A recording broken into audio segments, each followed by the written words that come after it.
Oke, bismillah, teman-teman semuanya, mari kita belajar bersama-sama. Sebelumnya terima kasih buat teman-teman semuanya udah hadir, di kala kesibukan teman-teman semuanya. Semoga teman-teman dalam keadaan sehat walafiat. Hari ini kita akan belajar tentang, menulis esai. Eee, Menulis esai ini, merupakan salah satu skill yang, yang harus bisa dimiliki di setiap orang. Karena nantinya ke depannya kalian juga banyak menulis tentang esai. Kalau misalnya kalian mau daftar beasiswa, kalian juga bakal nulis tentang esai beasiswa. Kalau kalian mau daftar kayak semacam internship ataupun kayak student exchange ataupun opportunity yang lainnya, kalian bakal menulis tentang esai juga gitu. Jadi penting banget teman-teman semuanya di volunteer ini, terkhusus di anak-anak Taskia ini, buat belajar menulis esai. Nah, esai yang kali ini yang kita fokuskan adalah esai tentang menulis tentang esai lomba, atau lebih tepatnya bukan esai lomba sih, esai ilmiah gitu. Jadi nanti kalian bisa dipakai buat di kampus ataupun sebagainya. Karena kalau esai ilmiah itu banyak kegunaannya kayak gitu. Nah, teman-teman semuanya, suara sampai sini kedengeran kan?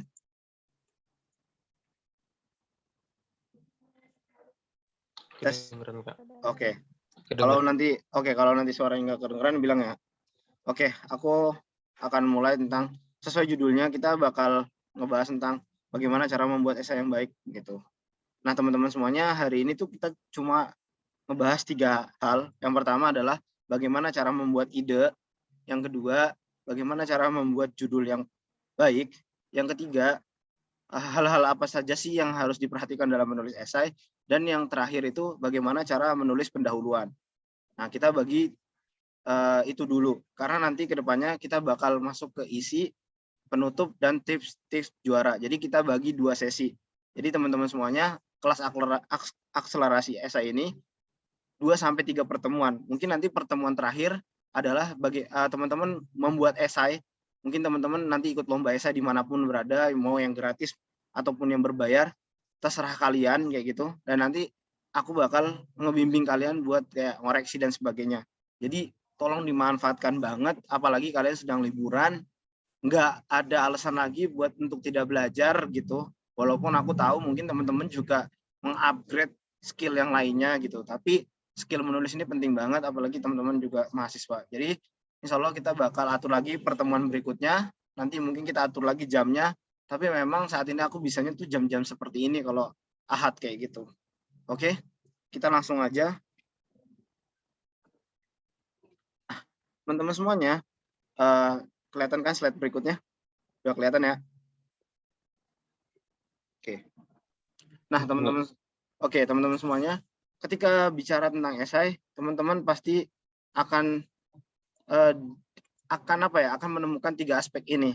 Bagaimana caranya kita membuat esai yang baik dan benar, teman-teman ini akan mengalami tahap 3 ini. Yang pertama adalah inspiration, di mana teman-teman akan mencari sebuah ide, sebuah gagasan yang nantinya kalian akan create itu sebagai tulisan kalian gitu, atau yang biasa disebut tuh imagination dreaming. Jadi kayak mimpi kalian itu tuh apa gitu dalam tulisan ini gitu. Kayak kalian untuk mencari inspirasi, kalian bakal mencari inspirasi karena kan membuat suatu esai itu kan langkah pertamanya adalah kalian mencari permasalahan gitu kan. Nah, itulah adalah inspirasi kalian.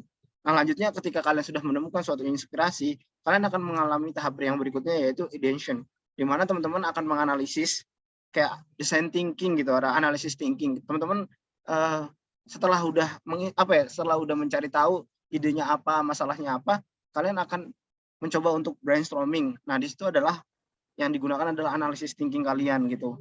Nah, analisis thinking kalian ini harus benar-benar dilatih, karena ketajaman untuk berpikir ini tiap orang beda-beda. Menganalisis sebuah esai itu juga beda-beda. Nah, nanti analisis thinking ini dipakainya di mana? Analisis thinking ini biasanya dipakainya di bagian isi.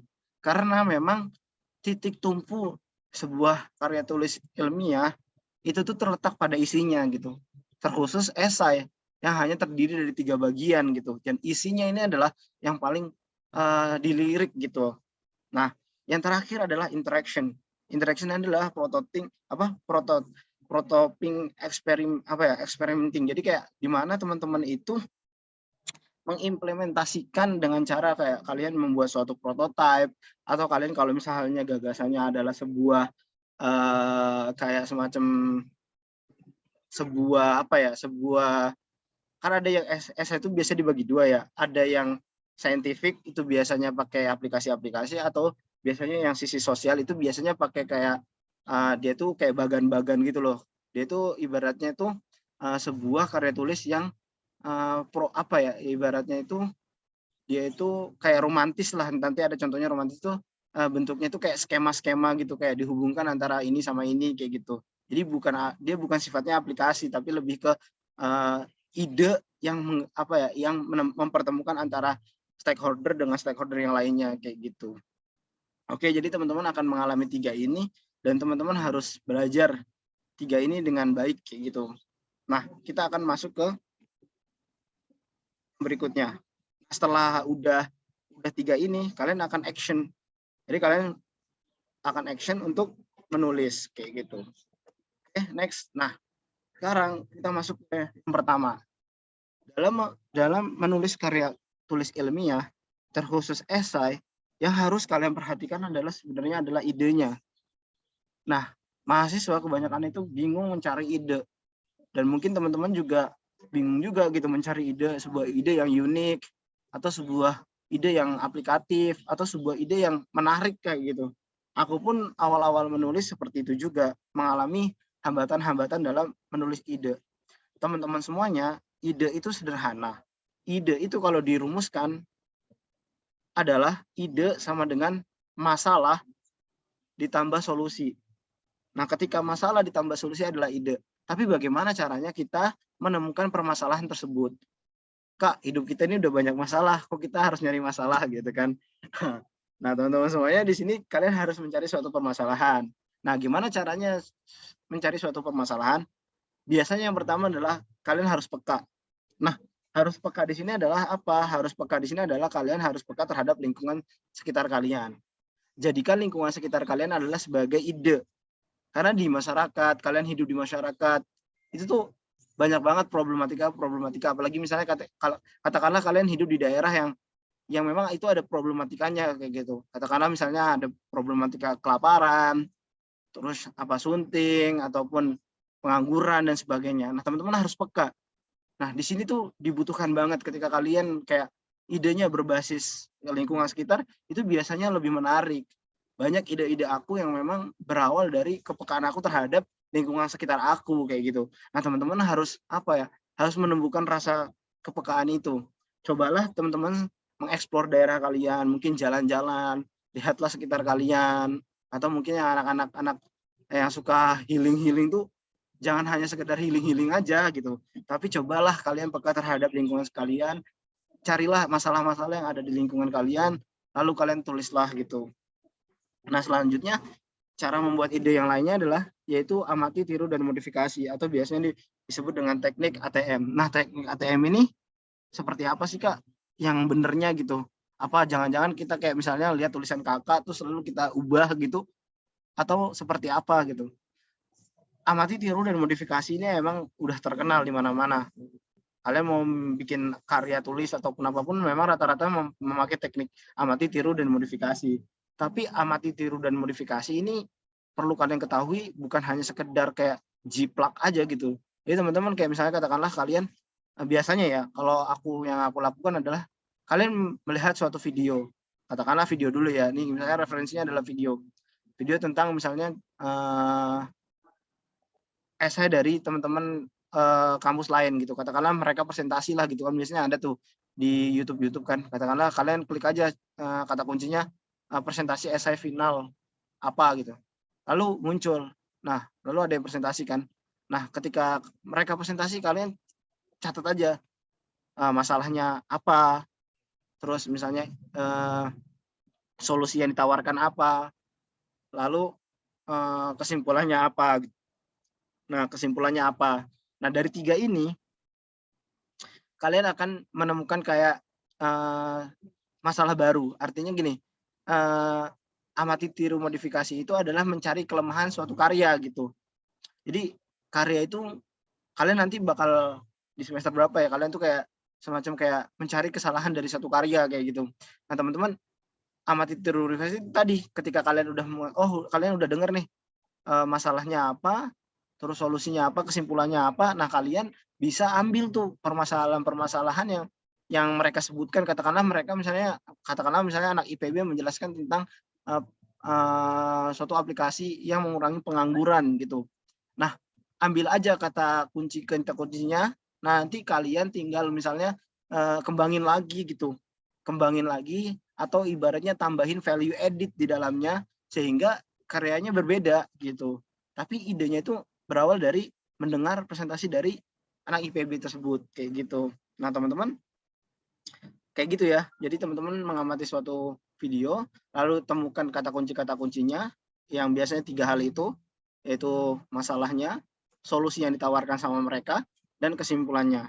Nah, terus teman-teman bisa juga mencari referensi dari jurnal-jurnal. Nah, ini biasanya udah dikasih tahu nih sama dosen-dosen ataupun guru-guru kalian gitu, ataupun mentor-mentor kalian gitu. Amati tiru modifikasi adalah kalian mencari sebuah jurnal, katakanlah 5 sampai 10 jurnal biasanya gitu. Kalau dosen-dosen Tazkiyah itu biasanya 5 sampai 10 jurnal. Katakanlah kalian cari nih 5 sampai 10 jurnal, lalu kalian klasifikasikan mulai dari penulisnya siapa, masalah yang diangkat apa, judulnya apa, terus misalnya temuan barunya apa, terus dia memecahkan masalah apa. Nah, itu ditulis. Jadi kayak kalian bikin bagan kayak gitu dari semua itu diklasifikasikan sehingga nanti kalian bakal mencari kayak apa ya? Mencari matriks terbarunya. Artinya kalian menemukan ide dari permasalahan-permasalahan yang ada di jurnal itu atau biasanya disebut literatur review kayak gitu. Jadi teman-teman cobalah membaca jurnal 5 sampai 10 lalu temukan segala sesuatu yang kalian bisa combine kayak gitu. Itu biasanya dipakai di teknik untuk skripsi kayak gitu. Nah, teman-teman mulailah bisa dari sekarang kayak gitu. Nah, lalu apalagi amati tiru dan modifikasi ini bisa juga kalau kalian ngikutin webinar gitu kan. Nanti biasanya tuh pemateri-pemateri memaparin tentang fakta-fakta kan dari PPT-nya ambil aja kayak gitu. Kayak kayaknya menarik nih ide dari PPT bapaknya nih. Kayak biasanya kan ada kan kayak judulnya tuh menarik banget. Itu bisa tuh diambil lalu dimodifikasi sesuai dengan aturan yang ada. Modifikasinya itu intinya kalian kalau misalnya katakanlah dia pakai 2 unsur, kalian bisa tambahin 1 unsur lagi gitu. Kalau misalnya dia pakai kualitatif, kalian pakai kuantitatif kayak gitu. Jadi harus ada sisi bedanya gitu. Jangan sampai kalian cuma kayak ganti judul doang, isinya sama. Wah, kalian plagiat karena kalian bakal nanti ada cek namanya Turnitin gitu. Jadi teman-teman amati tiru modifikasi itu seperti itu ya. Intinya adalah amati tiru modifikasi itu terletak pada value editnya kayak gitu. Jadi penambahan sisi value unik dari kaliannya kayak gitu. And then yang berikutnya adalah buku masalah. Nah, aku tuh punya pas semester 3 tuh aku punya namanya buku masalah gitu. Buku masalah itu apa sih, Kak? Buku masalah itu adalah kayak aku tuh suka mencari ide, teman-teman. Jadi kalau misalnya aku kayak jalan-jalan atau aku kemana itu biasanya aku catat apa-apa yang udah terjadi gitu. Ini sebagai cerita dulu kan kita sama-sama pernah di matrik lah gitu ya. Kita pernah di matrik, mungkin teman-teman semuanya pernah melewati satu pasar di mana itu pasar yang biasa dilewati itu arahnya ke arah stasiun Bogor. Kalau kalian ingat di situ tuh ada tukang kelapa yang banyak banget ya kan, tukang kelapa yang banyak banget dan kelapanya apa ya, dan batok kelapanya itu nggak dimanfaatin secara maksimal gitu. Dan aku pernah nanya sama bapaknya, "Bapak, ini batok kelapanya tuh diapain biasanya?" gitu. Bapaknya bilang biasanya dijual ke ini warung Padang. Terus aku tanya, "Biasanya dihargai berapa, Pak?" "Oh, kalau batok kelapa murah, Dek," gitu. Sekitar 10 sampai 15.000 satu karungnya. Lalu aku berpikir, ketika aku udah menemukan ini, oh ini kayaknya ada potensi untuk dikembangkan batok kelapa ini.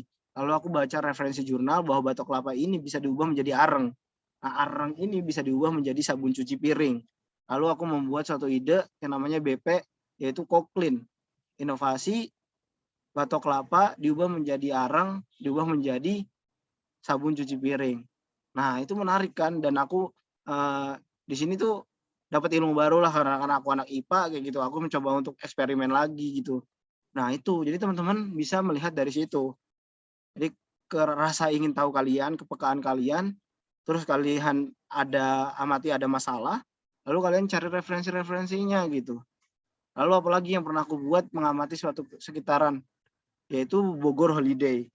Bogor Holiday ini juga berawal dari aku jalan-jalan di Bogor, dan dulu tuh masih banyak pungli gitulah, banyak pungli. Terus kalau misalnya kita jalan-jalan itu kita terlalu ribet untuk mengeklik Google Map gitu. Nah, akhirnya aku buat satu inovasi, satu aplikasi yang mengintegrasikan segala aspek tentang pariwisata kayak gitu. Jadi kayak gitu ya, kita menemukan satu permasalahan lalu kita integrasikan segala masalah itu menjadi satu aplikasi yang notabene itu dibutuhkan oleh teman-teman semuanya gitu. Dan itu udah berapa kali juara kayak gitu. Lalu apalagi banyak banget lah ide-idenya kayak gitu. Nah, makanya teman-teman punya buku masalah. Pokoknya teman-teman cari aja lah masalahnya, apapun itu. Segala sesuatu pokoknya yang ada masalah masukin gitu. Apalagi nanti kalau kalian nulis skripsi gitu, penting banget gitu. Itu ya, jadi buatlah buku masalah, catat semua idenya, baru nanti kalian cari solusinya. Nah, lalu membuat ide itu harus inovatif. Nah, inovatif itu apakah? Inovatif itu menciptakan sesuatu yang baru. Memang di zaman saat ini kita nggak bisa menciptakan sesuatu yang baru karena kita bukan lagi di zaman bukan di zaman membuat sesuatu gitu, tapi kita di zaman advansi itu kayak mengembangkan sesuatu gitu. Kebalik, kita bukan di zaman yang membuat sesuatu yaitu inovasi baru, tapi kita di zaman yang advansi, artinya kita di sini tuh mengembangkan sesuatu gitu. Jadi teman-teman, namanya inovasi itu kan mengembangkan sesuatu yang udah ada sebelumnya gitu, atau menyempurnakan lah gitu. Nah, teman-teman lihat aja gitu, kalau misalnya lihat karya tulis tuh pasti kalau nggak beda metodologinya gitu, atau beda cara penyelesaiannya aja gitu. Jadi teman-teman coba cari sesuatu yang inovasi lah gitu. Nah, kalian harus banyak baca sih sebenarnya kayak gitu. Nah, lalu teman-teman di sini harus kreatif. Nah, kreatif itu artinya kalian harus berbeda dari yang lainnya. Artinya ketika kalian misalnya nih, ide kalian sederhana, tapi kalian ada sisi uniknya. Nah, itu yang harus kalian tonjolkan gitu. Nah, di dalam kepenulisan itu penting banget gitu. Nanti di bagian isi benar-benar kalian kayak apa sih sisi uniknya? Katakanlah kalian cuma membuat ide tentang ekonomi syariah kayak gitu. Nah, kalian ambil sisi uniknya dari ekonomi syariah di isinya kayak gitu. Entah kalian misalnya keunggulannya dan sebagainya gitu. Pokoknya intinya sesuatu yang aplikatif lah gitu dan kreatif gitu. Nah, lalu di bagian aplikatifnya ini kayak idenya itu dapat diterapkan. Namanya ESA itu gagasan futuristik. Gagasan futuristik itu adalah suatu gagasan yang bisa diwujudkan tapi kita nggak pernah tahu kapan gitu. Jadi itu dibatasi oleh waktu, entah 5 tahun, 10 tahun, dan seterusnya gitu. Nah, ya itu ya teman-teman bisa menggunakan teknik ini untuk membuat ide. Nah, lalu teman-teman ada yang namanya brainstorming. Setelah kalian udah mencari tahu idenya apa, biasanya kalian bertapa lah ini. Kalian bertapa untuk mengembangkan ide itu. Nah, biasanya yang dilakukan adalah yang pertama adalah kalian bisa writing. Kalian bisa menulis terlebih dahulu. Setelah kalian sudah tahu nih masalah-masalahnya, kalian tulis. Tulislah sesuatu yang menjadi fokus dan kata kuncinya. Sehingga kalian tidak keluar dari situ. Lalu teman-teman bisa melakukan observasi. Katakanlah kalian kayak memfasilitasi ide kalian gitu. Atau kalian mencari kata kunci dari ide kalian itu berdasarkan observasi kalian. Bener nggak sih ini kayak gini gitu. Nah, lalu teman-teman bisa mengadakan diskusi dengan teman kalian atau orang yang paham tentang ide kalian, sehingga kalian nanti dapat masukan-masukan. Nah, aku pernah membuat satu ide yang namanya romantis, itu aku diskusi sama pakar Ziswap. Pakar Ziswap itu namanya Pak Hendy Tanjung kayak gitu. Nah, terus kalian bisa melakukan following. Following itu adalah mengikuti perkembangan tren. Artinya kalian sisipkan teknologi-teknologi di dalam ide kalian. Kayak gitu.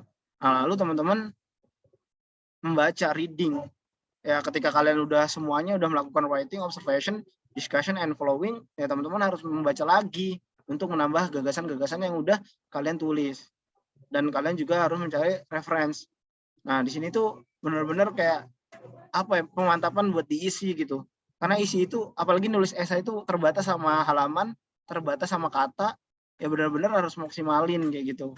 Nah, teman-teman bisa melakukan bisa melakukan hal-hal ini untuk brainstorming ide kalian gitu. Oke, next. Nah, kita masuk Kita udah dapat nih idenya. Ketika kita udah masuk ke ide, kita masuk ke bagian pertama esai.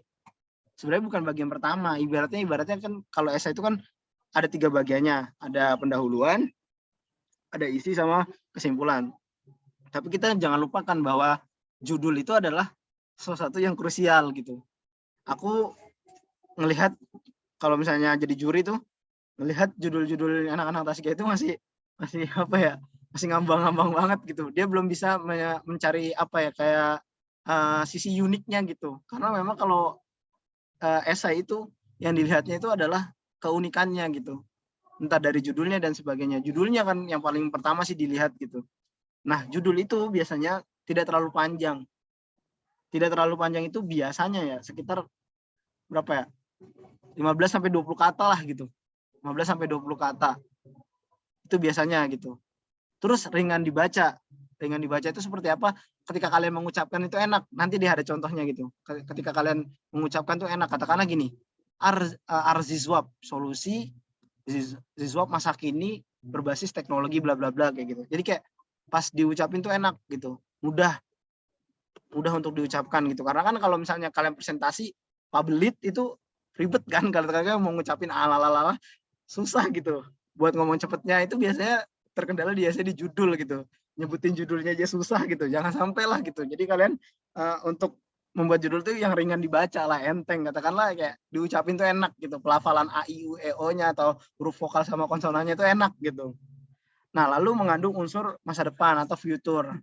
Jadi kayak ada kayak semacam ini loh, gagasan yang kayak goals-nya ada, kayak katakanlah fiturnya tuh kayak 2045 SGDS biasanya ada kan. Nah, itu teman-teman tuh harus ngambil tuh dari situ. Jadi kayak mengandung masa depan ini biasanya ngambil dari latar belakang si lomba ini atau judul dari perlombaannya. Ya kan biasanya ada kan kalau kalian ikutin lomba itu pasti ada judul besarnya, katakanlah apa SGDS gitu atau bla bla bla bla bla Indonesia 2045 Indonesia emas gitu bla bla bla bla G20 gitu. Nah, itu harus kalian ambil karena di situ adalah goals-nya atau kayak apa ya, unsur masa depannya itu nanti di situ kayak gitu. Nah, lalu mengandung makna kiasan. Mengandung makna kiasan tuh kayak konotasi gitu loh, kayak misalnya Godai, Bogor Holiday. Nah, kayak gitu. Sesuatu yang mengandung kiasan, yang ada maknanya, makna konotasinya itu biasanya pakai kayak gitu. Nah, itu untuk pembuatan judul ya. Oke, next. Nah, ini awal menulis. Kenapa aku selipin awal menulis sebelum ke pendahuluan? Karena teman-teman semuanya, biasanya nih teman-teman semuanya kalau awal-awal menulis itu kayak artinya acak-adul. Dia nggak memahami panduan lombanya secara detail. Makanya teman-teman semuanya kalau lomba itu sebenarnya sederhana untuk menang. Kalian lihat aja bukletnya gitu. Ikuti aturan yang ada di buklet. Karena kita biasanya nggak ngikutin aturan yang ada di buklet ya biasanya kalah secara formatting gitu. Jadi teman-teman pastikan formatnya, hurufnya, spasinya, paragrafnya, marginnya sesuai dengan sistematika yang menjadi pedoman lomba dan sudah di set as default gitu. Jadi teman-teman harus cek tuh kalau katakanlah dia 3 halaman, 4 halaman, 4 halaman, spasinya 1,5, 1,5 dan sebagainya kayak gitu. Terus menggunakan style font heading 1 untuk judul, bab dan heading untuk ya ini formatting banget ya. Biasanya kan kayak karya tulis ilmiah lah gitu supaya nanti kan rapi lah gitu dilihatnya gitu kan. Ini nggak usah aku jelasin lah gitu, kalian udah tahu. Terus sudah mengetahui jumlah halaman pada masing-masing bagian. Nah, ini nih untuk menulis itu kan butuh waktu ya. Nah, supaya untuk efisiensi gitu, kalian harus atur tuh. Katakanlah biasanya itu esai itu terdiri dari 3 sampai 7 halaman. Nah, 3 sampai 7 halaman kalian udah bagi-bagi nih. Pendahuluan berapa halaman, isi berapa halaman, lalu kesimpulan. Nah, itu kalian biasanya harus dipetakan terlebih dahulu. Katakanlah biasanya kalau aku isi itu 1 halaman. Latar belakang itu pendahuluan itu 1 halaman. Isi itu 2 sampai 3 halaman. Kadang 4 kalau misalnya itu. Dan yang terakhir itu kesimpulan tuh 1 halaman gitu. Biasanya kan kalau kesimpulan tuh kayak ada juga rekomendasi dan sebagainya tergantung lombanya ya gitu. Tapi biasanya aku 1 halaman, kalau enggak setengah gitu. Nah, tapi biasanya lebih banyaknya diisi. Nah, teman-teman harus disesuaikan aja kayak gitu. Dan paling banyak biasanya diisi kayak gitu. Nah, lalu jangan lupa nih save dokumennya. Biasanya kalau nulis suka lupa nge-save gitu.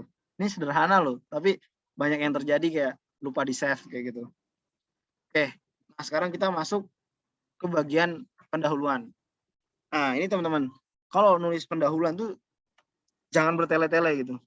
Sederhananya pendahuluan itu adalah terdiri dari 4 aspek. Yang pertama adalah nih aspek umumnya ya. Yang pertama adalah masalah umum. Latar belakang itu pertama terdiri dari masalah umum.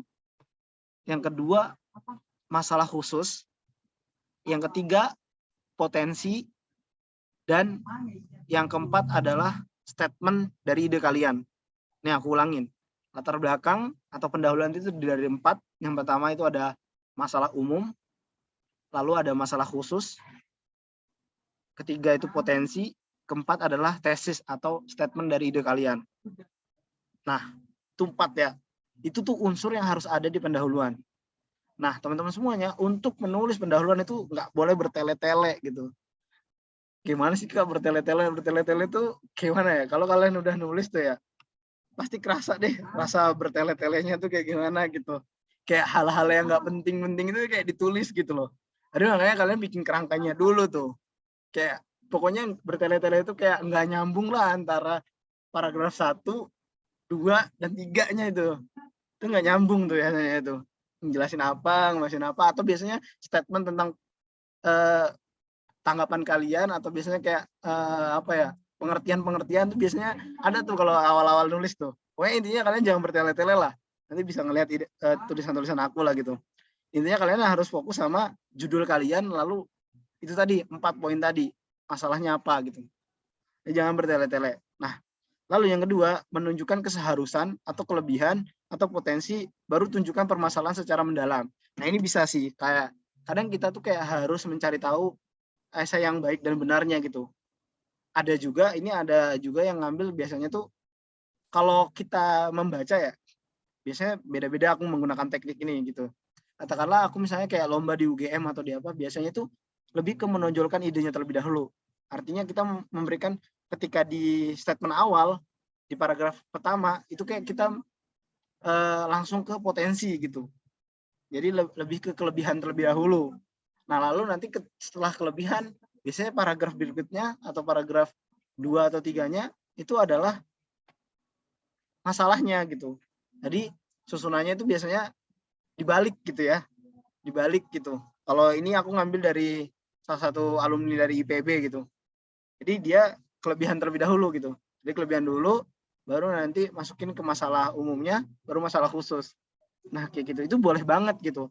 Jadi kalian tinggal atur aja strateginya gitu. Kadang aku juga pakai masalah dulu gitu kan. Masalah dulu, masalah umum, masalah khusus, baru potensi gitu. Serah kalian bisa menggunakan ini. Dua-duanya boleh banget gitu. Karena namanya esai itu kita mencari sesuatu yang pas gitu. Nggak selamanya yang kelebihan itu menang, nggak. Itu tergantung dari kalian menulisnya gitu. Tapi kalian boleh menggunakan 2 teknik ini gitu. Jadi kalian kelebihan terlebih dahulu di posisi atas, lalu ke masalah umum, baru ke masalah khusus, baru ke statement kayak gitu.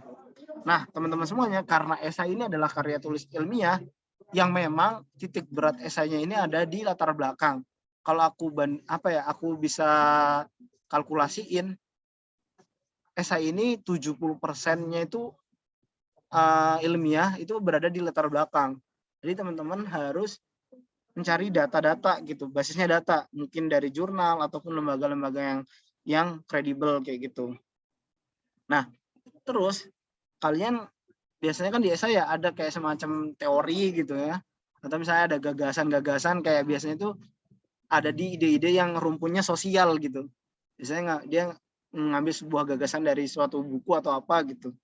Tapi kalian ngambilnya jangan yang apa ya, jangan yang bertentangan ya gitu. Nah, kalian masukin teori Darwin gitu-gitu kan, janganlah kayak gitu. Jadi teman-teman harus mencari teori-teori yang tidak ada perdebatan di dalamnya gitu. Oke, jadi ketika kalian menulis pendahuluan, kalian harus fokus ke pertama adalah masalahnya terlebih dahulu. Masalah itu dibagi 2, ada masalah umum dan masalah khusus, lalu bisa ke potensi, setelah ke potensi itu ke statement ide kalian kayak gitu. Atau kalian bisa kebalik, kelebihan terlebih dahulu, lalu masalah-masalahnya terakhir di statement. Oke, gitu. Dan di latar belakang harus berbasis data, tidak boleh berdasarkan asumsi kalian. Oke, gitu. Oke, next. Nah, ini hal-hal yang harus dihindari. Kalian harus konsisten dengan simbol, kata kunci yang digunakan. Makanya kalian di situ tuh, kalau kalian kayak fokusnya di SDGs, SDGs-nya yang lebih ditonjolkan. Gitu. Jadi jangan sampai kalian kayak SDGs tuh dicampur dengan apa, campur apa, jadinya gado-gado kayak gitu. Terus gunakan kalimat pasif, dilarang keras menggunakan kalimat pendapat. Nah, ini biasanya nih. Kalau saya itu nggak boleh pakai pendapat gitu ya. Jadi kayak pendapat saya bla bla bla bla atau apa gitu yang kalian adalah kalimatnya kalian sendiri gitu, itu nggak boleh gitu. Terus kalian juga bisa apa ya, format tabel dan gambarnya juga harus benar gitu. Katakanlah kalian ngambil nih, biasanya nih kalian ngambil gambar gitu atau ada gambar. Nah, itu kalian harus cantumkan sumbernya gitu. Sumbernya misalnya kayak diolah oleh penulis atau sumbernya diambil dari Kompas atau apa. Nah, itu harus ditulis. Terus kalimatnya SPOK ya, kalian udah tahu ya. Subjek, predikat, objek, dan keterangan. Hindari penggunaan anak kalimat. Gitu. Nah, terus sumber dari artikel internet menggunakan catatan kaki, dilarang keras dimasukkan di dalam daftar pustaka. Jadi kalau misalnya teman-teman kan ada nih ya, kalau misalnya bikin esai pakai catatan kaki, tuh pernah aku pakai catatan kaki.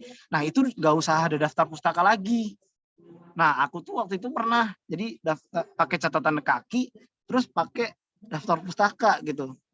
Nah terus dimarahin gitu. Kalau udah nulis pakai catatan kaki nggak usah pakai daftar pustaka gitu.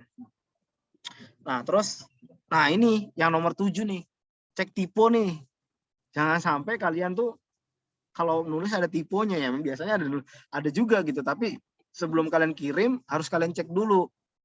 Kalau kata founder Pondok Inspirasi Kariko, aku pernah belajar sama Kariko itu 3 hari.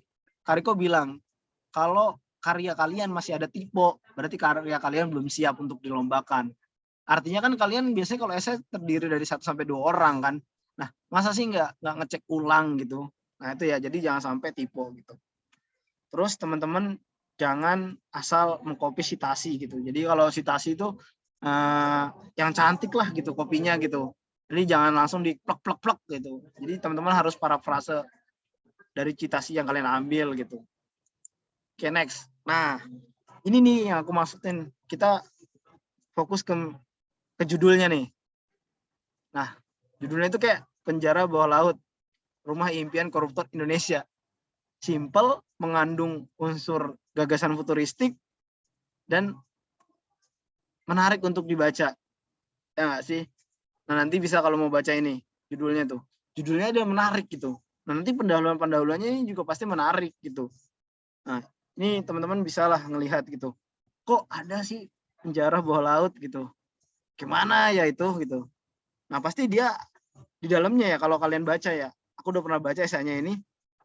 Dia ini menariknya adalah dia membandingkan penjara-penjara yang ada di Indonesia gitu. Jadi misalnya kayak ada penjara bawah tanah, terus ada penjara yang kayak kejam banget gitu, gue lupa apa namanya gitu. Nah terus dia dibandingkan, lalu dia membuat idenya ini. Jadi dia lihat ada masalahnya gitu dan ada penelitian terdahulunya gitu. Kalian bisa lihat deh, gimana ini dia udah menggambarkan prototipenya begitu menarik. Dia membuatnya ada toiletnya, mejanya, tempatnya, wastafelnya dan sebagainya. Lalu dia di sini dia udah mendesain. Nah, ini udah masuk ke bagian isi nih biasanya gitu kan. Tapi kita nggak sampai situ. Kita baru sampai pendahuluan aja gitu kan. Itu ya. Jadi teman-teman ini biasanya judul esai itu seperti ini. Penjara Bawah Laut, Rumah Impian Para Koruptor. Nah, ini bisa nih. Singkat, padat, dan mengandung gagasan futuristik. Nah, lalu ini juga automatic welfare of labor, standarisasi penataan buruh dalam pelaksanaan kontrak kerja berbasis flexibility system. Nah, dia mengandung teknologi kekinian. Terus dia juga membuat sesuatu yang memang ada permasalahannya gitu. Standarisasi tentang buruh itu banyak banget permasalahannya. Kontrak kerja dan sebagainya itu banyak banget, dan ini nih yang nulis ini tuh pernah diundang kalau nggak salah ya, pernah diundang sama menterinya langsung gitu. Karena tulisan ini kalau nggak salah ya namanya gue lupa namanya Kak Agung ya, Kak Agung waktu itu aku ikut pelatihannya juga gitu. Nah ini nih dia nih menulis ini karena bapaknya itu buruh. Bapaknya buruh dan mengalami banyak ketidakadilan gitu. Akhirnya dia membuat suatu gagasan ini kayak gitu. Dan ini cukup menarik sih kalau dibaca, benar-benar menarik ini. Dan aku lupa sih naruhnya di mana ini esainya lengkapnya gitu. Tapi kalau teman-teman kalian mau baca, nanti coba aku mintain lagi ke Kak Agung gitu. Dan nah ini nih, dia sifatnya bukan aplikasi, tapi lebih ke yang itu tadi. Kalau biasanya sosial itu kayak bagan gitu. Apa ya nyebutnya itu kayak sebuah gagasan yang basisnya ya bagan gitu, yang dia menghubungkan antara ya stakeholder dan stakeholder atau masyarakat dan stakeholder kayak gitu. Itu bagus banget gitu. Gagasan-gagasan seperti ini tuh lebih oke juga gitu. Jangan kalian berpikir kayak aplikasi kayaknya yang pasti menang. Enggak gitu. Satu gagasan yang sifatnya aplikatif gitu bisa diterapkan itu bisa jauh lebih baik daripada aplikasi gitu. Nah, biasanya kayak gini-gini dimasukin di isi nih kayak gitu. Nah, ini nih kalau misalnya yang aplikasi nih. Nah, kalau aplikasi-aplikasi nih biasanya anak-anak menarik kan? Menarik juga tuh. Tadi udah ya, basisnya aplikasi, basisnya struktur gitu, bagan-bagan. Nah, ini yang basisnya aplikasi yang modern. Nah, Teknovan aktualisasi pengembangan teknologi informasi pada industri pariwisata berbasis mobile tourism. Tadi ada kan di bagian judul itu ada namanya kayak semacam makna konotasi atau biasanya disebut itu tadi apa? Teman-teman ingat gak? Kok di closet sih? Kiasan. Nah, kiasan, benar. Nah, makna kiasan tadi yang biasa harus dipakai tuh. Jadi diterapin juga gitu. Teknovan. Biasanya ya aku ada dalam kurungnya gitu. Tapi kalau misalnya nggak ada dalam kurungnya pun nggak masalah. Berarti namanya Teknovan. Itu udah ada di bagian titik 2-nya ini dijelasin gitu kan. Tapi biasanya ada juga yang kayak Teknovan dalam kurung apa, nanti ada contohnya deh kayak gitu. Kayak aku deh gitu. Nah, ada juga yang Teknovan titik 2 aktualisasi pengembangan teknologi informasi pada industri pariwisata berbasis mobile tourism. Nah, ini udah mencakup unsur judul tadi. Ringan dibaca, enggak panjang. Katakan ini ada berapa kata nih? 1, 2, 3, 4, 5, 6, 7, 8, 9, 10, 11. Ya kan? Udah masuk tuh 11 kata. Tadi kan Kak Haidar nyebutin sampai 15 kan maksimal gitu. Terus mengandung unsur kebaruan atau ada goals-nya gitu. Nah, ini tadi teknologi informasi pada industri pariwisata berbasis mobil tourism. Nah, itu udah tourism itu udah pakai teknologi kebaruan tuh kan kayak gitu. Nah, ini udah menarik. Kalau lihat tampilannya juga menarik. Dan ini berbasis masalah daerah. Kalau aku nggak salah baca, ini tuh di daerah Kuningan. Oh ya bener kan, Explore Kuningan. Kayak gitu. Jadi teman-teman bisa masuk tuh ke poin yang tadi, mengamati lingkungan sekitar. Oh ternyata di Kuningan tuh ada masalahnya tuh tentang pariwisata gitu. Mungkin nggak terekspor dan sebagainya kayak gitu. Nah, ini adalah ide-ide aku nih. Nah ini yang aku bilang tadi kayak romantis, ada dalam kurungnya gitu, rumah makan gratis. Model pendayagunaan dana JISWAP sebagai solusi memperbaiki tingkat kelaparan dan pemulihan ekonomi di era new normal. Nah, ini basisnya bukan aplikasi kan, model gitu yang itu ya, sebutnya model ya, sorry lupa, sebutnya model gitu. Jadi kayak gagasan-gagasan yang berbasisnya bukan aplikasi tapi lebih ke tadi menghubungkan antara pihak satu dan yang lainnya, itu disebut model. Kayak gitu. Nah, ini yang aplikasi nih, Booster, aplikasi konsultan syariah, solusi UMKM, dan entrepreneur go digital dalam mendapatkan konsultasi bisnis dalam membangkitkan perekonomian di masa pandemi COVID-19 berdasarkan landasan syariah. Ini emang terlalu panjang gitu, karena waktu itu aku belum bisa nulis yang bagusnya gitu kan. Tapi di sini tuh ada sisi kebaruannya juga gitu kan, dan ada gagasan futuristiknya juga gitu. Tapi ini bisa dipendekin, katakanlah gini, Booster aplikasi konsultan bisnis syariah, solusi UMKM, dan entrepreneur go digital dalam membangkitkan perekonomian di masa pandemi COVID-19. Itu juga nggak masalah gitu. Karena udah ada kata syariah di aplikasinya, nggak usah diulang lagi gitu. Jadi pemborosan itu bisa kan kayak gitu. Bisa aja kalau misalnya mau dirubah. Oke, next. Ini terakhir. Orang boleh pandai setinggi langit, tapi selama ia tidak menulis, ia akan hilang di dalam masyarakat dan dari sejarah. Menulis adalah bekerja untuk keabadian. Nah, mungkin itu aja dari aku. Selanjutnya sesi tanya jawab. Silahkan. Oke. Silahkan teman-teman kalau misalnya ada yang ingin ditanyakan.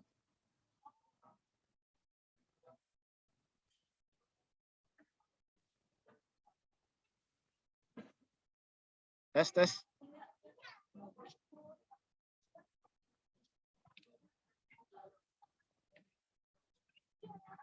Ada yang ingin ditanyain teman-teman semua?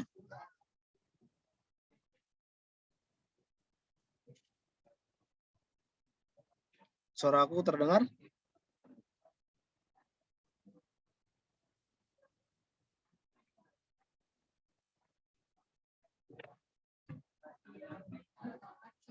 Tes. Dengar nggak? Dengar, Kak. Oke.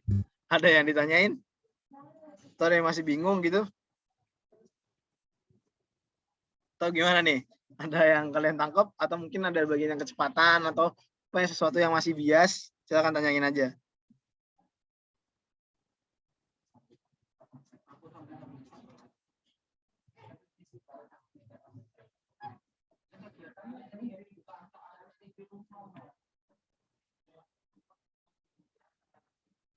Wah, nggak ada pertanyaan nih, aman nih. Kalau nggak ada pertanyaan, ada dua hal nih biasanya nih. Ngerti atau bingung, atau masih ngeraba-ngeraba nih.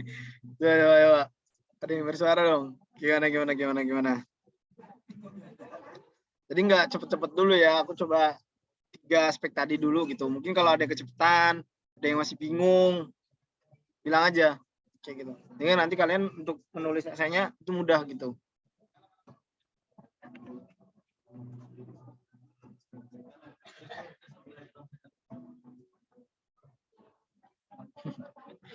Oke. Udah ngerti nih ya, aman ya. Kalau nggak ada pertanyaan, aku closing nih. Ada yang ingin tanyain kan nih? Atau ada yang bingung bagian apa? Atau biasanya keluh kesah dalam menulis kalian deh gitu. Ini ada dua hal nih, dengerin atau enggak nih? Ya nanya dulu nih. Atau ada sesuatu yang ingin didiskusikan terlebih dahulu gitu. Masih ada waktu beberapa menit, kan masih jam 16.54. Ayo, silakan. Atau ada yang pernah menulis esai, tapi di dalamnya itu masih ini. Nggak salah kemarin Nerna tuh pernah lomba esai gitu. Itu aku sebenarnya mau ngasih feedback banyak gitu. Nah, nantilah gitu. Walaupun Erna kalau salah juara 2 atau 3 kalau nggak salah tuh. Yang koreksi itu kemarin. Nah, oke. Ayo sini siapa yang mungkin nulis esai terus kesulitan, boleh. Sini ada Agnia, Ahsan dan sebagainya, teman-teman partisipan, silahkan. Gimana? Sambil aku bakal cari tulisan aku, kita coba praktek dikit gitu. Silakan. Sebentar.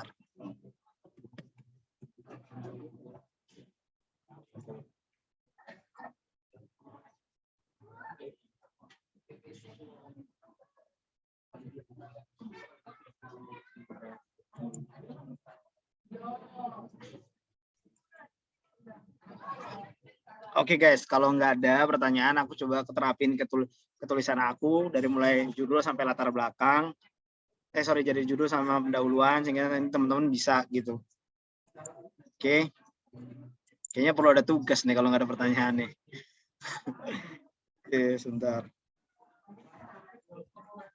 Oke. Oh iya, nih ada yang mau nanya nih. Silakan, Sabil. Silakan. Gimana, Bil? Open your mic. Ada kata-kata yang harus dihindari nggak dalam penulisan esai? Oh iya. Kalau kata-kata yang harus dihindari yang pertama adalah kata-kata pendapat kalian. Itu nggak boleh. Kata-kata pendapat kalian yang itu asumsi itu nggak boleh. Terus kayak unsur sara, kayak gitu-gitu tuh nggak boleh gitu. Itu aja sih. Terus nggak boleh lagi kata-kata yang dihindari adalah kata-kata jiplak. Artinya gini, kalian ngambil satu teori, katakanlah teori atau statement kayak pengertian gitu ya. Pengertian dari misalnya katakanlah pengertian ziswap gitu. Kalian mau ambil gitu, biasanya itu kan ada tuh diambil tuh. Nah, itu tuh harus diparafrase, nggak boleh langsung diplek ditaruh gitu. Katakanlah misalnya Abdullah Haidar 2021 ZWAP merupakan salah satu solusi untuk meningkatkan perekonomian Indonesia gitu. Nah, lalu kalian tulis langsung Abdul Haidar sama kayak tadi tulisannya sama kayak perkataan Haidar tadi. Itu nggak boleh. Kalian nggak boleh langsung ambil. Tapi kalian parafrase terdahulu baru kalian tetap mencantumkan nama si penulisnya itu, tapi kata-katanya itu adalah kata-kata dari kaliannya gitu. Jadi emang seperti itu. Jadi nggak boleh langsung diambil plek-plek, nggak boleh. Kayak gitu. Nanti kenapa itu nggak boleh diambil langsung plek-plek? Nanti itu masuknya ke plagiat gitu, kedetek gitu. Di nanti pas kalian turnitin gitu. Jadi memang esai itu adalah sebenarnya rata-rata itu tekniknya ATM, artinya kita ngambil dari tulisan yang lain, tapi kita tuh parafrase gitu. Jadi teman-teman nggak bisa langsung plek-plekan diambil ya gitu. Jadi kalian harus parafrase kayak gitu. Itu semua karya tulis. Kalian ngambil tugas, kalau tugas kalian tuh biasanya kalian disuruh bikin paper terus kalian langsung ngambil plek-plekan, itu biasanya kalau buris atau minta kalian dimarahin gitu ya. Jadi kata-kata yang dihindari adalah asumsi kalian, sarah, sama kalian ngambil dari suatu apapun langsung diambil, nggak diparafrase, itu nggak boleh gitu. Itu dihindari gitu. Oke, oh iya, sama kayak singkatan-singkatan gitu, hindari ya. Itu bukan kata-kata lah, itu sesuatu yang avoid lah, dilarang ya. Itu ya. Itu aja sih. Oke, ada lagi. Kayaknya gue bakal ngasih PR nih kalau nggak ada pertanyaan ya, biar seru nih. Ada pertanyaan? Kalau nggak ada, lanjut dulu ya. Karena masih ada, aku langsung ke terapannya nih. Nah, ini aku ke penerapan esai aku. Kita ambil ke judul dulu. Ya. Pertama, tadi ada 3 kan aspeknya. Yang pertama, dia mudah dibaca, ya kan, ringan lah dibacanya. Ini kalau dibaca, yang ini mudah nggak ya? Kita coba. Romantis, rumah makan gratis, model pendaya gunaan dana ZWAP sebagai solusi memperbaiki tingkat kelaparan dan pemulihan ekonomi akibat dampak COVID-19. Nah, sebenarnya ini ada agak distraksinya nih, kata dampak nih. Kalian bisa kayak romantis, rumah makan gratis, model pendaya gunaan dana ZWAP, solusi gitu. Ini sebagainya bisa hapus. Solusi memperbaiki tingkat kelaparan dan pemulihan ekonomi akibat COVID-19. Dampaknya hapus. Karena mungkin kalau kita bedah, akibat ini akan menimbulkan dampak. Jadi kalau ada kata akibat dan dampak, ini mubazir, ibaratnya terlalu banyak. Jadi kayak ada distraksinya gitu. Hapus. Berarti yang dihapus adalah dampak sama sebagai. Coba kita ulang. Romantis, rumah makan gratis, model pendaya gunaan dana ZWAP, solusi memperbaiki tingkat kelaparan dan pemulihan ekonomi akibat COVID-19. Itu lumayan enak. Atau bisa coba lagi diperbaiki mana, katakanlah misalnya tingkat kelaparan, ini hapus gitu, tingkat kelaparan, kayaknya dannya nggak bisa dihapus, kurang menarik. Tapi kalau misalnya ada kata-kata biasanya bisa diubah-ubah ya, tergantung kalian lah gitu. Tapi tadi sebagai sama dampak bisa dihapus, itu agak lumayan ringan untuk dibaca. Gitu ya. Itu satu udah masuk. Kedua tadi ada unsur unsur kayak gagasan futuristik lah gitu. Atau goals-nya. Ini ada pemulihan ekonomi. Nah, ini tuh udah mulai nih. Itu ada kan meningkat dari solusi sampai ini, itu adalah kebaruannya gitu. Lalu ada yang namanya yang tadi teman-teman semuanya, yang terakhir ketiga itu kiasan. Ini ada kiasan di sini. Nah, terus jangan lupa juga kayak ambil kata-kata yang ada di latar belakang dari lombanya. Kalau nggak salah itu ada latar belakang lombanya itu kayak ada kata pemulihan ekonomi gitu. Kalau nggak salah ya waktu itu, ini udah lama banget, 2021. Nah, itu aku ambil. Jadi teman-teman, unsur dari esai, judulnya harus diperhatikan. Ini kiasan harus ada supaya lebih menarik, lalu mudah dibaca atau ringan. Biasanya terdiri dari 5 sampai 13 kata lah ya gitu ya. Jadi teman-teman kalau misalnya nanti nulis judul jangan panjang-panjang. Gitu. 15 sampai 13 kata, tinggal kalian hitung gitu. Berapa nih? 1 2 3 4 5 6 7 8 9 10 11 12 13, 14, 15, 16, 17, 18. Ini kelebihan. Bisa kalian ubah kan, tadi kan udah dihapus tuh, dampak sama itunya.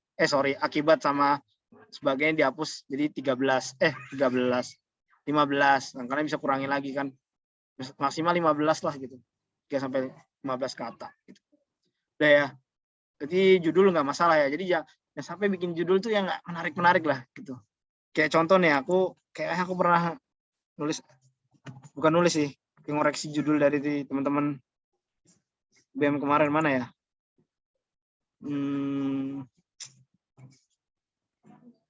Aduh, lupa aku naruhnya. Ya gitulah pokoknya. Pokoknya harus menarik, karena kan kalau lomba esai itu kan ya judul tuh diperhatikan banget ya. Jadi judul udah beres. Nah, lalu ke pendahuluan. Nah, tadi unsur dari pendahuluan yang harus kalian perhatikan adalah tadi kita pakai yang pertama dulu, yaitu masalah dulu. Masalah. Ini peningkatan kesejahteraan masyarakat merupakan salah satu agenda kebijakan pembangunan terus-menerus dilakukan oleh pemerintah. Salah satu strategi kebijakan yang ditempuh pemerintah adalah percepatan penurunan angka kemiskinan. Nah, kemiskinan merupakan tantangan terbesar yang selalu dihadapi berbagai bangsa. Nah, ini udah masalah kan? Di sini ada, dia udah kayak di awal ini, statement di awal adalah dia gambaran umum terlebih dahulu gitu. Nah, ini gambaran umum terlebih dahulu, lalu di sini dia udah masuk ke kemiskinannya. Kayak gitu. Udah masuk ke masalah khususnya nih. Ada kayak gitu. Nah, di sini udah bla bla bla bla, udah masuk data nih, udah masuk data semuanya. Nah, udah masuk, udah banyak. Terus kita cari nih, tadi kan ada masalah umum, masalah khusus, sama potensi. Kita lihat potensinya. Nah, ini terlalu panjang sebenarnya kan, tapi nggak apa-apa lah ya, karena aku dulu belum bisa nulis. Nah, kita lihat potensinya di mana. Kita lihat, nah ini udah mulai angka potensi nih. Sebentar, agak lumayan. Nah, ini nih. Potensinya ternyata terlalu jauh. Dia ngambil, aku agak lupa nih. Ini di dalam ekonomi, turunan, oke. Nah, ini nih. Ziswap dalam memperbaiki kondisi kelaparan relatif lebih buruk jika dibandingkan ini. Nah, dana Ziswap merupakan salah satu instrumen. Nah, ini potensinya gitu. Dia di sini pakai potensinya. Nah, ada kan berarti potensinya. Nah, setelah ada tadi udah kan, masalah udah, masalah umum udah, masalah khusus udah, potensi ada, yang terakhir statementnya atau tesisnya. Nah, tesisnya ini, maka dari itu berdasarkan latar belakang tersebut, SI ini bertujuan untuk memberikan suatu gagasan inovasi berkelanjutan melalui rumah makan gratis berbasis Ziswap yang merupakan model pendayagunaan dana Ziswap dalam memperbaiki tingkat kelaparan. Nah, ini udah gitu. Ini penting nih, di statement akhir harus ada nih. Ini namanya tesis lah kalau ibaratnya gini. Ya, ini oke. Nah, ini pakai catatan kaki. Nah, kalau pakai catatan kaki di daftar pustaka itu nggak usah dimasukin lagi. Nah, kalau aku ini, nah ini yang aku maksud tadi, yang aku di komen juri ya ini nggak usah ada daftar pustaka kalau udah pakai catatan kaki. Gitu. Oke. Sampai sini ada yang ditanyakan terlebih dahulu?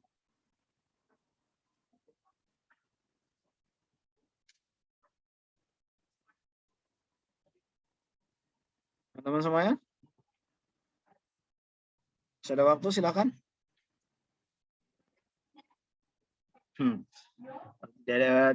Aman ya? Udah mulai ngerti? Nah, ini ada nih. Silakan, Novel. Boleh banget. Halo Kak, Assalamualaikum. Syukuran Kak atas kesempatannya.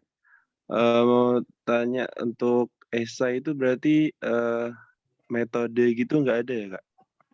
Oke. Kayak metode gitu atau apa yang dipakai gitu berarti di esai.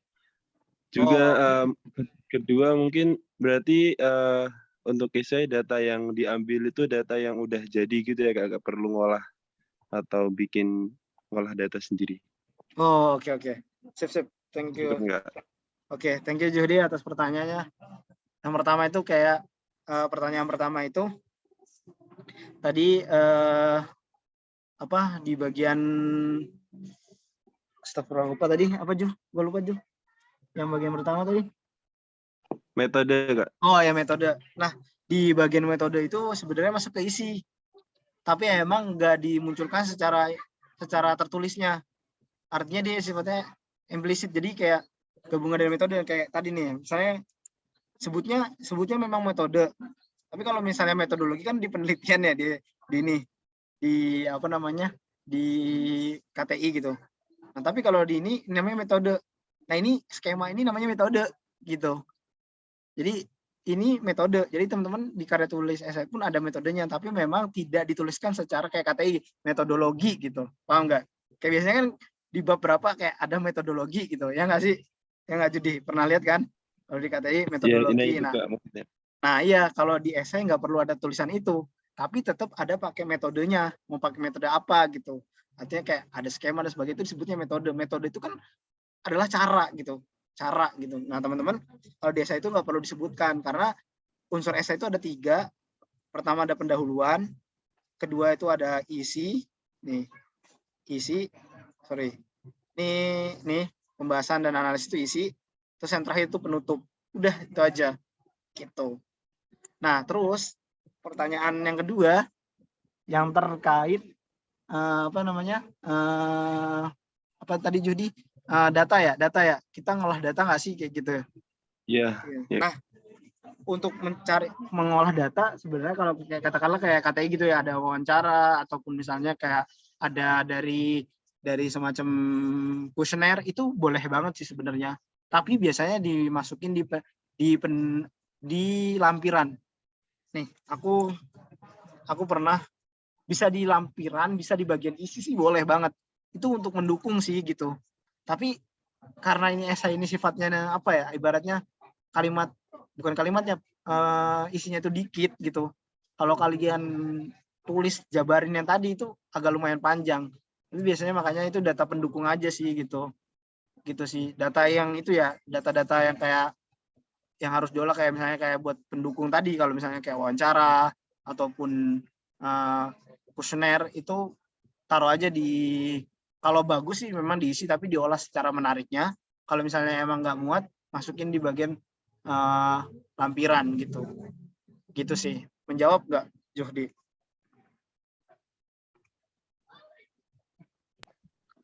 Iya, Kak. Ada feedback nggak? Mungkin ada yang bingung?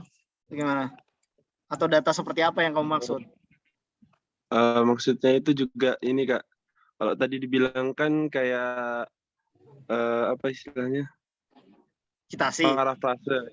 Oh, citase. Ya, Ya kan citasi. kalau misal kita ngambil dari KTI lain gitu kan, misalkan ada datanya itu. Nah, itu ngeparafrase data itu gimana gitu? Atau iya. berarti data yang udah jadi gitu.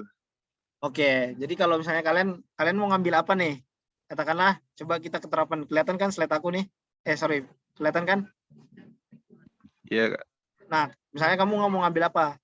Data ini, Global Hanger Index 2015-2018. Kalau datanya itu sifatnya bagan, itu ambil aja. Artinya nggak usah diparafrase, nggak bisa kan bagan diparafrase, itu ambil aja. Kalau kamu ngambil KTI ini, ada datanya kayak sifatnya itu kayak mungkin dia data angka-angka gitu, dia entah dia diagram chart, diagram apapun itu masukin aja tanpa diparafrase. Tapi harus dimasukin sumbernya. Yang tadi aku bilangin, masukin sumbernya. Nih, sumbernya Global Hanger Index 2016 sampai 2018. Tapi kalau kamu ngambil penjelasan dari tabelnya atau dari bagannya, itu yang harus dicitasi. Walaupun kamu ngambil dari skripsi orang, kamu ngambil dari jurnal orang, itu harus diparafrase sehingga tidak plagiat gitu. Gitu, Judi. Jelas? Oh ya, Kak. Masih, Kak. Ya. Oke. Sip. Oke. Silakan yang lainnya. Yang lainnya. Masih ada waktu, boleh banget.